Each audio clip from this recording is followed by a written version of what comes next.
옛날 사람들은 지구가 평평하다고 생각을 했지요. 그래서 멀리 가게 되면 천길 만길 끝도 없는 낭떠러지로 떨어진다고 생각을 했습니다.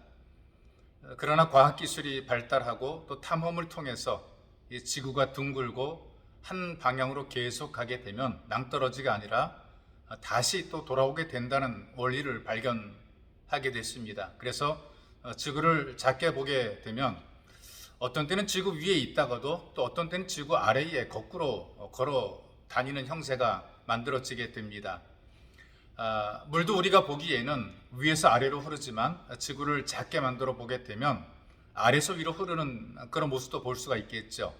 왜 그러냐 하면은 지구의 중심에서 잡아당기는 힘에 의해서 모든 것이 지구에 붙잡혀 있습니다. 이걸 우리가 만류 인력이라고 얘기를 하죠. 위에서부터 아래로 떨어지게 되어 있습니다. 그래서 아무리 지구에서 거꾸로 떨어지려고 해도 다시 붙습니다. 우리의 발이 이 지구에 붙어 있다는 것이죠. 세상의 만물들이 흐르는 물까지도 땅에 붙어서 흐르게 되어 있습니다. 그러니까 모든 만물들이 지구에 붙잡혀 있지 않게 되면 존재할 수 없는 것입니다. 이 땅의 모든 만물들이 자기 혼자 산 것 같아도 무엇인가를 붙잡고 살고 있고 또 붙잡혀 살아가죠.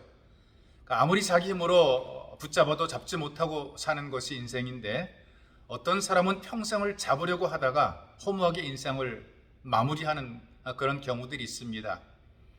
고인이 된 재벌이 자서전에서 고백한 글이 있어요.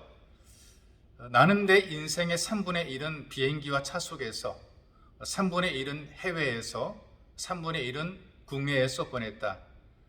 하루 4시간 이상을 숙면해 본 일이 없었다. 나에게 시간은 금이었고 곧 인생이었다. 이런 대목인데요. 이분은 세상이 좁고 할 일이 많아서 열심히 살았다라고 고백을 합니다. 물질과 명예를 위해서 또 성공을 위해서 열심히 붙잡고 살아온 삶인데 그럼에도 불구하고 그렇게 쌓았던 것들을 다 잃어버리고 수배자로서 인생의 노년이 허무하게 된 것을 아쉽게 생각을 합니다. 마음껏 조국 대한민국을 찾지도 못했죠. 그분은 허무를 경험합니다.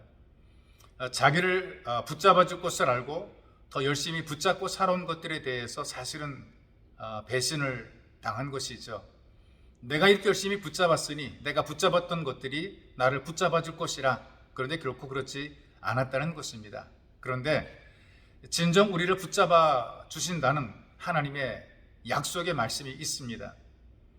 시편 145편 14절에서 16절까지 말씀 제가 여러분들에게 소개해 드리겠습니다. 여호와께서는 모든 넘어지는 자들을 붙드시며 비굴한 자들을 일으키시는도다. 모든 사람의 눈이 주를 앙망하오니 주는 때를 따라 그들에게 먹을 것을 주시며 손을 펴사 모든 생물의 소원을 만족하게 하시나이다. 여러분, 이렇게 하나님께 붙잡혀 사는 삶이 진실로 복 있는 삶이 됩니다. 그 짐승이 사람에게 붙잡히게 되면요, 길들여졌다 이제 그렇게 얘기를 하죠. 언젠가 어린이 대공원에서 공연을 하던 그 코끼리들이 우리를 이탈했습니다. 그래서 도심과 거리를 헤매고 다닌 것이 TV와 또 뉴스에 나오게 됐어요. 놀란 사람들이 이리저리 피해 다닙니다. 경찰과 119 구조대와 사육사들이 나서서 겨우 진정시켜서 이 코끼리들을 데려갔죠. 원래 우리를 탈출했던 코끼리들은 어릴 때부터 발에 쇠사슬을 묶어서 기둥에 붙잡아 두면서 길렀습니다. 평생을 그 기둥을 벗어나지 못하게 만들었어요. 일종의 훈련을 시키는 것이죠. 그렇게 수년 동안 훈련을 시켜서 쇠사슬을 차고 있게 되면 절대로 그 울타리를 벗어나지 못하게 훈련을 시켰는데 제대로 붙잡히지 않게 되니까 우리를 벗어나서 제멋대로 행동을 하게 된 것이죠. 그래서 마지막 수단까지 동원해서 잡을 수 없게 되면 사살을 하려고 준비까지 했습니다. 사육사에게 붙잡히면 사는 것인데 경찰에게 붙잡히게 되면 죽는 것입니다. 그러니 누구에게 잡히느냐에 따라서 살기도 하고 죽기도 하는 것이죠. 그 사람들이 살아가면서 무언가 붙잡혀 살아갑니다. 그래서 끊기 어려운 것이 습관이 되게 될 때에 중독이라고 얘기를 합니다. 이 중독은 마약이나 술이나 담배만 중독되는 것은 아니고요. 일도 중독이라는 표현을 쓰고 있더라고요. 오직 돈만 생각하면 돈독이 오른 것이고 돈에 중독이 된 것이죠. 사람들이 처음에는 자기가 좋아하는 것을 붙잡게 돼 있습니다. 재미로 붙잡기도 하고 욕심으로 붙잡기도 하죠. 특별히 사람들이 가장 좋아하는 돈을 붙잡습니다. 갈수록 이 돈이 많아지게 되고 돈이 돈을 붙잡게 되고 나중에는 이 돈이 사람을 붙잡게 되는 것입니다. 흔히 이렇게 얘기하더라고요. 돈이 돈 번다. 그런데 그 돈이 돈 벌다가 결국에는 그 돈이 사람까지 잡게 되는 것입니다.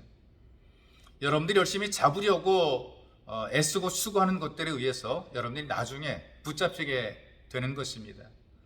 열심히 사는 것은 좋지만 잘못 붙잡히게 되면 무의미하고 헛된 삶이 될 수밖에 없는 것이죠. 열심히 살았음에도 불구하고 잘못 붙잡혀 살아간 사람들의 결국은 슬퍼하며 이를 가는 것이 될 수밖에 없습니다. 그렇기 때문에 다른 것에 붙잡혀 살기보다 하나님께 붙잡혀 사는 것이 진실로 복이 있습니다. 여러분들은 하나님께 붙잡혀서 만족함을 누리는 삶이 되시기를 주님의 이름으로 축복합니다. 참으로 좋으신 우리 아버지께서 우리를 붙잡아 주시니 너무나 고맙고 감사합니다. 하나님께 붙잡혀 살 때 우리 인생이 보람되고 의미 있고 가치가 있다는 사실을 깨닫게 만들어 주시고 허무하고 무의미한 것에 붙잡혀서 인생과 세월을 낭비하지 않도록 은총을 덧입혀 주옵소서. 하나님께 붙잡혀 보람이 있는 일을 하고 보람 있는 인생을 살아갈 수 있도록 무엇보다 예배자로서 우리 도리를 다하는 삶이 되게 우리를 도와주옵소서. 보배로우신 예수님의 이름으로 기도하옵나이다. 아멘.